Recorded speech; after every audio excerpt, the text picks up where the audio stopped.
Hello, everyone, and thank you for joining us today. My name is Kathleen Heyer, and I am the CEO and founder of Wellness Watchers. We are located in San Diego, California, and we serve the women of our military with any help or information that they may need to help them with any mental illness that they might get or have, particularly for depression, because women are twice the more than likely to get depression than men. So we really want to help our female veterans and also the females still serving in our military to get help that they so deserve. So without further ado, we're going to talk about a little bit about mental health and some signs of depression and some treatments that they can get. First, we need to talk about what is mental health. Well, mental health is anything that includes the emotional, psychological, or social well-being of a person. It affects the way that we think, feel, and act. So in part, it's about how we manage stress. Some people are really good under stress, and some people are not. So our mental health is connected to that. Also, is how we relate to others. Do we relate to them good? Do we have a negative feeling? Do we have a positive feeling about them? And also is about making healthy choices. Are we making choices that are good for our bodies, good for our minds, good for society in whole? Mental health can change over time due to factors of life, just growing up. Usually when you're a child, it's really no mental health issues there. You're just out there playing with your friends and you really don't have a care in the world. But as soon as you become a teenager, you got your school, you got maybe a job. And then when you become a young adult, you still got school and job and maybe a house or a career or something like that. So the more and more things that happen in your life, the more your mental health will probably be challenged. And sometimes if you cannot balance your emotional, psychological, or even social well-being, it will do some damage to your mental health, which leads us into a mental illness. So what is mental illness? Well, mental illness is really just diagnosable mental health. And that they can be anything from schizophrenia, bipolar disease, or depression, which we're going to discuss about more in detail today. But here are some facts. 1 in 5 Americans will experience a mental illness in a given year. And just to give that to you a little perspective, there are 331,450,000 people living here in the United States. So if you say 1 in 5 Americans, that is roughly the population of California, Oregon, and Washington State will have a mental illness in one given year. So all the West Coast. So that's just to put it in a little bit more perspective there about that statistics. And also 1 out of 25 will live with serious mental illness, as shown there with schizophrenia, bipolar, and major depression. So,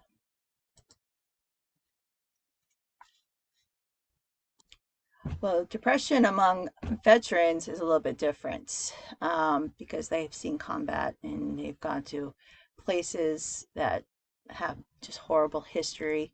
So these are all from the VA. The VA has said that 1 in 3 veterans that visit their primary doctor will show some signs of depression. And 1 out of 5, they will be a little bit more serious. So some needed more information will be needed to see if they actually have depression. And then 1 out of 8 or 10 will require some kind of treatment, either psychotherapy, which I'll discuss later, or antidepressants, or maybe even a combination of both. For the women in our military, it's a little bit more because they are more likely to experience combat-related trauma and post-deployment stressors more than their male counterparts. So it is very important that we take care of the females in our military because they fought for our freedoms, they fought for our rights, and they should deserve the best possible care. This slide here I thought it was really good. I did a little bit of research about it. It's called the Depression Project. It is from 2 brothers in Australia. One has actually been diagnosed with depression and been dealing with it with majority of his life. His brother just did not like how the health system treated people with depression or just even mental health, mental illness down there. So they came up with the one called the Depression Project, and they came up with 3 zones of how some people will fit with their depression, and they can change according to day or whatever situation they may be in. The mild one is called the cloud zone. That's, you just may feel just a little bit depressed, and you can do your day-to-day activities, and you're high functioning, and it's okay. The rain zone, you're still doing your activities and everything, but you're a little bit more burnt out. You get a little bit more irritated with people, and you're kind of a little bit more on edge than you are in the cloud zone. But with the storm zone, you just don't feel like doing anything. Just getting up out of bed to cook yourself breakfast or have your coffee is just unimaginable for you. It's just a big task, and you're wondering why. So that is probably when severe symptoms are showing up. They have like this little their program is like every day you would rate which zone you're in, and it actually gives you like steps to like or hints on how to get out of that zone to get back to the cloud zone. So um, I really like this.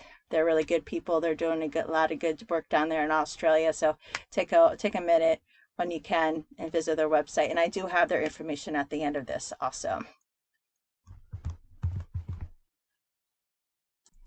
So there are many, many signs of depression, and I just wrote down 8 that I think that are very telling and things that we need to look out for. So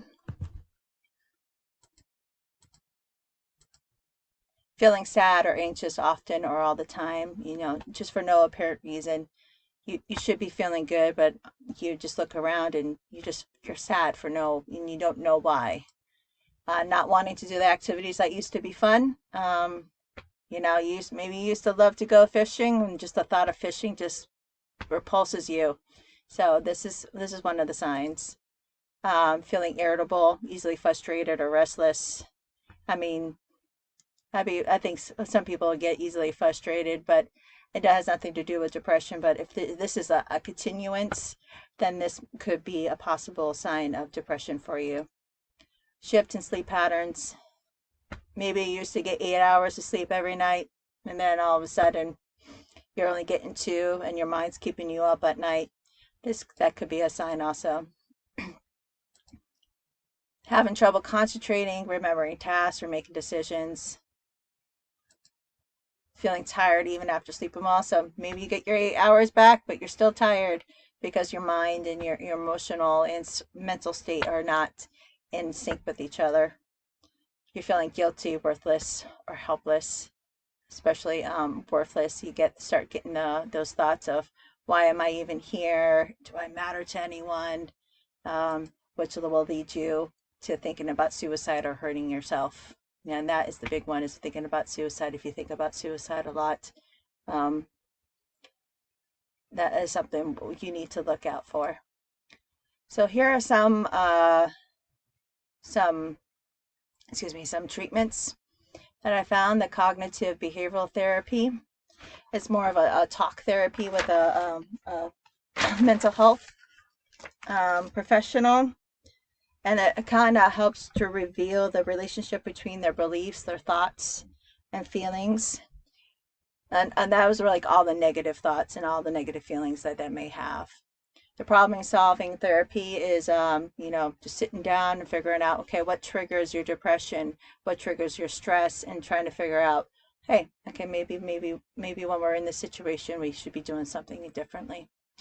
The interpersonal therapy, it's basically how you deal with other people.